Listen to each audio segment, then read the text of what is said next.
은혜와 사랑으로 우리를 돌보시고 이끄시는 우리 주 여호와 하나님, 오늘도 저희들이 이렇게 하나님과 함께 살아가는 하나님의 백성으로 주님을 향한 믿음의 길을 걸을 수 있도록 이끌어 주심에 감사합니다. 지금까지의 삶의 여정 속에도 무수한 희로애락이 있었고, 우리 각자의 형편에 따라서 지금도 행복의 조건을 안고 사는 사람도 있지만, 여전히 많은 불행과 힘겨움과 또 삶의 무거운 짐을 지며 살 수밖에 없는 주의 백성들도 있습니다. 그러나 아직은 우리가 삶의 과정 중에 있지 않습니까? 우리가 하나님의 백성으로 살고 있기에 우리의 마지막에는 하나님의 나라가 있으며, 모든 것을 치유하시고 회복하시고 온전한 생명의 구원의 역사를 이루시는 하나님의 구원의 역사의 손길이 있음을 믿습니다. 그 믿음을 가지고 오늘도 우리에게 주어진 모든 삶을 더 성실하게 살아낼 수 있게 하시고, 우리의 살아가는 삶의 시간들이 그러한 참된 하나님의 나라를 향하여 한 걸음 한 걸음 날마다 나아가는 믿음의 발걸음이 되도록 함께해 주시옵소서. 오늘 이 새벽도 주 성령께서 주의 이름으로 모인 이곳에 친히 임재하시기를 원하옵고, 예수님의 이름으로 기도드립니다. 아멘. 하나님은 너를 지키시는 자, 함께 찬송하죠.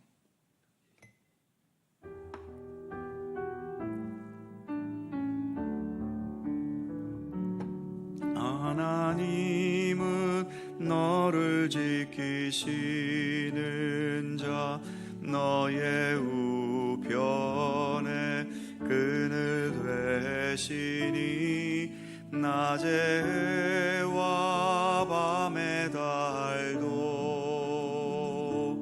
너를 해치 못하리.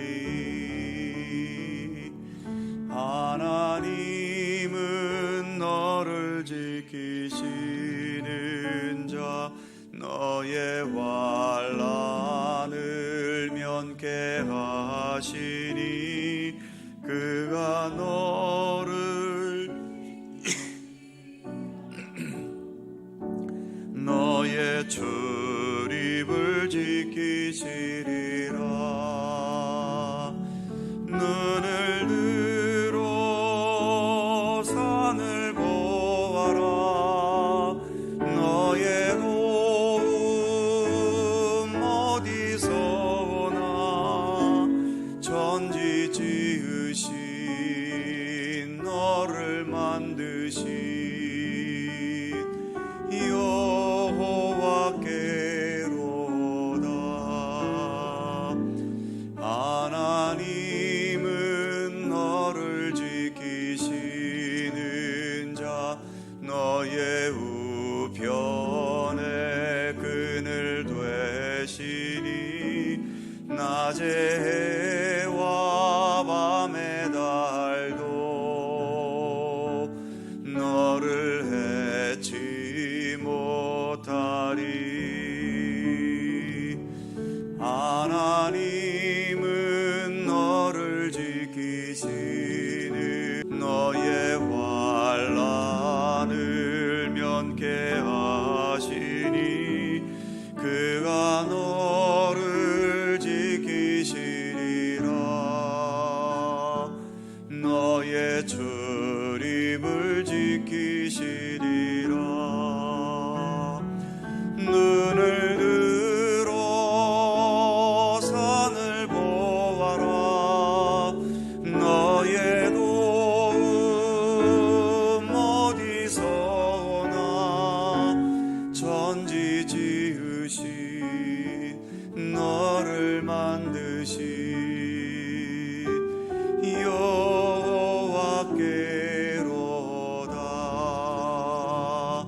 전지지 산을 보아라.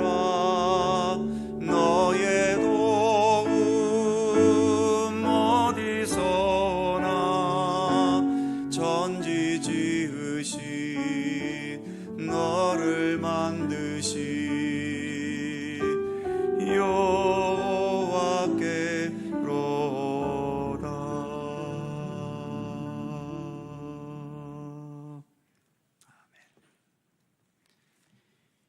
요한계시록 12장 1절입니다.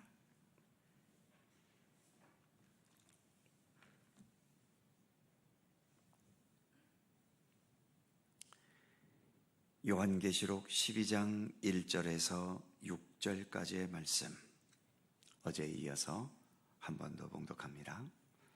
한 절씩 교독하지요. 제가 먼저 1절 읽습니다.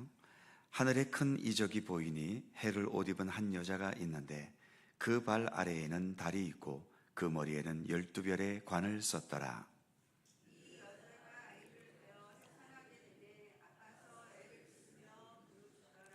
하늘에 또 다른 이적이 보이니 보라, 한 큰 붉은 용이 있어 머리가 7이요 뿔이 10이라. 그 여러 머리에 7 왕관이 있는데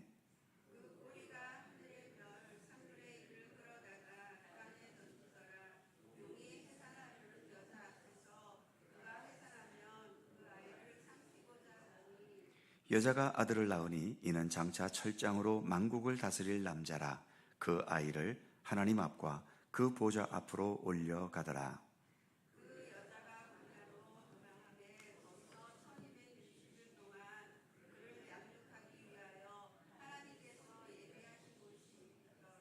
아멘. 붉은 용에 대한 7가지 환상 중 첫 번째 환상인 여자의 해산하는 광경을 보여주는 환상을 사흘째 읽어가고 있습니다.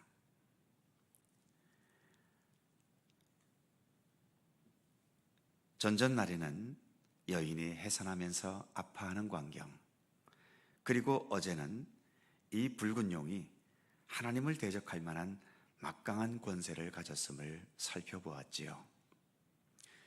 그 막강한 권세를 가지고 이 붉은 용은 무엇을 하려 하고 있을까요? 4절 후반부를 보지요. 용이 해산하려는 여자 앞에서 그가 해산하면 그 아이를 삼키고자 하더니, 마치 예수님 탄생 당시에 유대의 분봉왕이었던 헤롯 왕이 아기 예수를 죽이려 했던 것과 같이 탄생한 교회와 성도들을 박해하고 죽이는 일을 하고 있음을 말해줍니다. 이런 붉은 용의 위력 앞에서 어쩌면 예수님께서도 결국 십자가에서 죽으셨고 베드로를 비롯한 대부분의 12제자들도 순교를 당했고 사도 바울도 목이 잘려 죽었고, 이렇게 무수한 믿음의 사람들, 그리고 참된 선지자들, 더 나아가 오직 하나님의 뜻만을 받들었던 진실한 믿음의 사람들이 용이 아이를 삼키는 것처럼 그렇게 고난과 시련을 당하고 또 죽임을 당하기도 했습니다. 그러나 이 용이 아무리 많은 믿음의 사람들을 삼켰고 심지어 하나님의 독생자이신 예수님까지 삼킨 것처럼 보였지만, 그럼에도 믿음의 역사, 교회의 역사, 성도들의 역사는 끊이지 않고 이어져 왔습니다. 즉, 이 용이 삼킨 것 같았지만 제대로 삼키지도 못했고, 삼켰다 해도 예수님의 부활의 권세 앞에서 다 토해낼 수밖에 없었던 겁니다. 본문에서 탄생한 아기는 메시아이신 예수님을 먼저 의미하지요. 예수님은 하늘에서 그냥 내려오신 것이 아니라 인간이었던 여인 마리아에게서 태어나셨습니다. 마리아도 교회의 일원 아니겠습니까? 그렇다면 결국 예수님은 보이지 않는 교회를 통해서 태어나신 셈이지요. 그래서 이 아이를 잉태하고 출산한 여인은 본문에서는 보이는 교회, 보이지 않는 교회, 이전의 모든 교회를 다 상징하고 있는 겁니다. 그 다음 5절을 보면 여자가 아들을 낳으니 이는 장차 철장으로 만국을 다스릴 남자라. 그 아들을 하나님 앞과 그 보좌 앞으로 올려가더라. 여자가 낳은 아들은 장차 철장으로 만국을 다스릴 남자라고 말씀합니다. 바로 메시아이신 예수께서 장차 철장, 즉 쇠몽둥이로 교회와 성도들을 박해하고 하나님의 진리와 복음을 무시하며 살아왔던 악하고 불의하고 교만한 모든 존재들과 그 권세들을 다 부수시고 만국을 다스리게 될 것이라고 말씀하고 있지요. 여기에서 철장, 즉 쇠몽둥이 같은 것이 등장하니까 마치 예수님의 폭력성을 보여주는 것 같은 느낌도 들지만, 여기서는 폭력성이 아니라 악한 자들을 물리치시고 소멸시키시는 정의에 대한 완전한 권능과 권세를 표현한 것일 뿐입니다.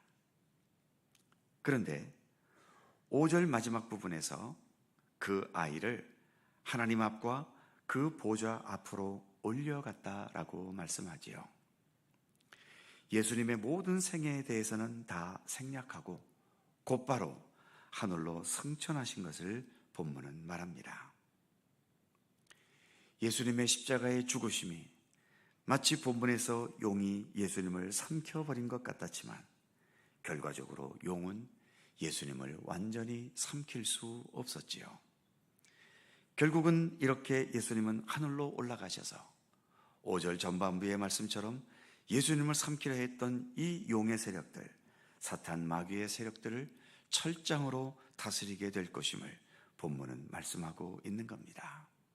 즉 용이, 그리고 사탄이 아무리 막강하다 해도 예수님을 결코 이길 수 없다는 것을 보여주는 거지요. 본문 4절 앞부분 4절에서도 용의 꼬리가 별의 3분의 1을 땅에 던졌다고 하는데, 용의 권세는 거기까지인 겁니다. 별을 다 내리치지도 못하고 3분의 1이라는 그 부분만 해할 수 있었던 거죠. 용의 권세는 분명 한계가 있습니다. 그러기에 그러한 용의 권세 앞에 우리 인간은 참으로 나약한 존재여서 인간으로서의 용은 무서운 존재이지만, 그러나 주 안에서의 용의 권세는 결코 두려움의 대상은 아닌 거지요. 그 다음 6절 말씀을 봅니다. 그 여자가 광야로 도망하매 거기서 1260일 동안 그를 양육하기 위하여 하나님께서 예비하신 곳이 있더라.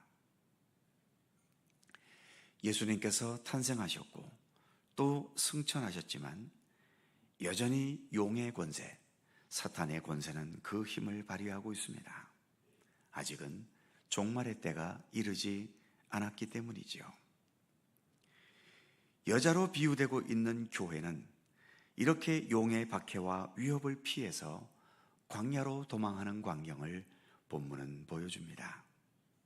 하지만 6절 후반부에 보면 1260일, 달로 따지면 42달, 연수로 따지면 3년 반 동안이라는 시간이 정해져 있고, 또 이 여자가 살아갈 수 있도록 하나님께서 예비해 두신 곳이 있다고 본문은 말하고 있지요.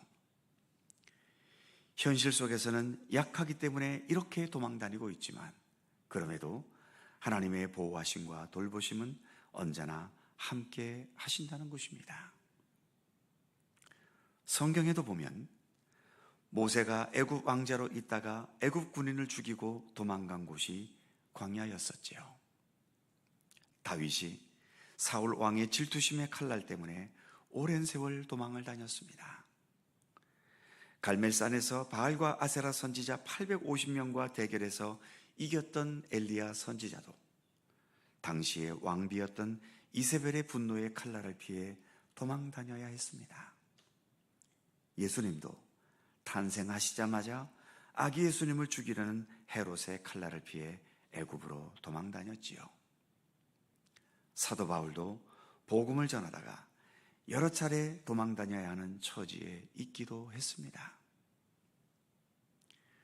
우리가 기억해야 될 것은 하나님의 보호하심과 하나님의 돌보심은 우리에게 어떤 문제도, 어떤 어려움도, 어떤 시련도 없게 하시는 것이 아니라는 것을 기억해야 합니다. 많은 진실한 믿음의 사람들이 도망 다녔지요. 약했고 그러면서도 위험에 처했기 때문입니다. 그런데 그런 와중에 안타깝게도 붙잡혀서 고문을 당하고 순교의 죽음을 죽기도 했지요.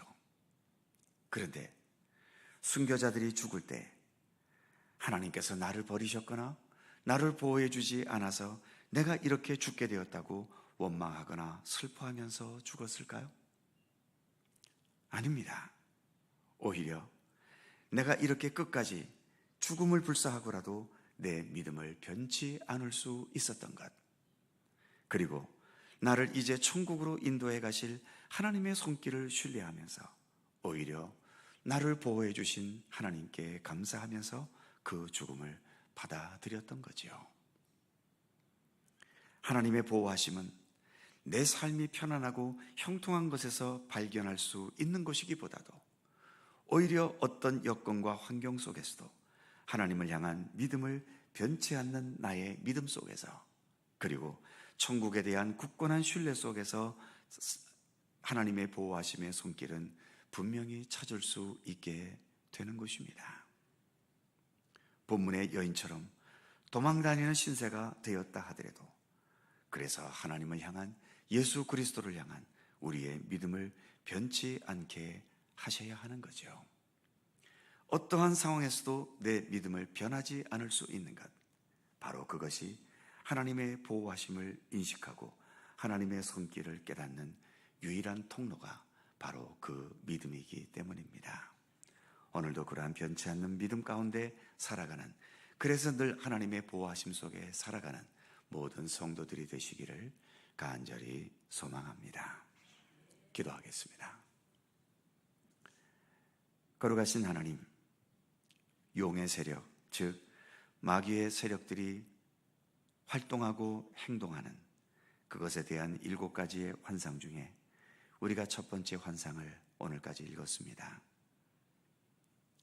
여인이 귀한 자녀를 해산하는데 용은 그 해산하는 아이를 쥐고 삼키려 하고 있고, 그래서 기독교 역사 속에 이처럼 용이 삼킨 것 같은 수많은 순교자들, 박해를 겪은 성도들, 믿음의 길을 걸어갔지만 여러 삶의 어려움과 고통과 위험을 안고 살아갔던 우리의 많은 성도들이 이처럼 용이 아기를 삼키는 것 같은 그러한 세력 속에서 고난을 겪었던 분들 아니겠습니까? 그러나 주님, 용은 그들을 영원토록 삼킬 수는 없었습니다. 예수님도 삼킨 것 같았지만, 그러나 사흘 만에 부활하심을 통해서 용은 그대로 다 토해낼 수밖에 없었지 않습니까? 모든 믿음의 백성들, 여전히 용의 세력이 활발히 활동하는 시대이기에 이 시대 속에서 우리도 아픔을 겪고 비극을 당하고 여러 가지 위험과 어려움을 겪기도 하지만, 그러나 주님, 그러한 용의 세력보다도 이 여인을 보호하시는 하나님의 손길이 있었다고 말씀하는 것처럼 우리를 보호하시고 우리를 지키시고, 그래서 현실 속에서는 때로 우리를 광야로 이끌어 가셔서 우리를 보호하시고, 이 세상에서의 생명이 다 되었을 때에는 이제 하나님의 나라로 우리를 인도해 가셔서 영원한 안식 속에 영원한 구원의 생명 가운데 살아가게 하시는 우리 주님의 섭리를 더 믿고 신뢰할 수 있도록 우리에게 굳건한 믿음을 더하여 주옵소서. 그 믿음으로 이 어두운 시대를 잘 극복하게 하시고 내 삶을 흐트러뜨리지 않고 오직 참된 믿음의 사람으로서의 그 중심을 끝까지 굳게 지켜나가는 하나님의 사람으로 살아갈 수 있도록 저희들을 붙드시고 지켜주시기를 원하옵고 기도합니다. 오늘도 새날을 주셔서 감사합니다. 주님과 동행하는 오늘 하루가 되게 하시고 우리의 생의 모든 날 동안 언제나 하나님께서 선한 목자가 되셔서 저희들을 푸른 초장 맑은 물가로 인도하시고, 때로 사망의 음침한 골짜기로 다닐지라도 주의 지팡이와 막대기로 안위하시고 우리를 참된 생명의 길로 인도하시며 이끌어 주시옵소서. 오늘도 간절히 간구하는 우리들 모두의 기도의 제목을 하나님 기억하여 주시고 주님의 선하신 뜻대로 이루시며 응답하여 주시기를 원하옵고, 우리 구주 예수 그리스도의 거룩하신 이름으로 기도하옵나이다. 아멘. 하늘에 계신 우리 아버지, 아버지의 이름을 거룩하게 하시며 아버지의 나라가 오게 하시며 아버지의 뜻이 하늘에서와 같이 땅에서도 이루어지게 하소서. 오늘 우리에게 일용할 양식을 주시고 우리가 우리에게 잘못한 사람을 용서하여 준 것 같이 우리 죄를 용서하여 주시고 우리를 시험에 빠지지 않게 하시고 악에서 구하소서. 나라와 권능과 영광이 영원히 아버지의 것입니다. 아멘. 함께 기도하시고 자유롭게 돌아가시겠습니다.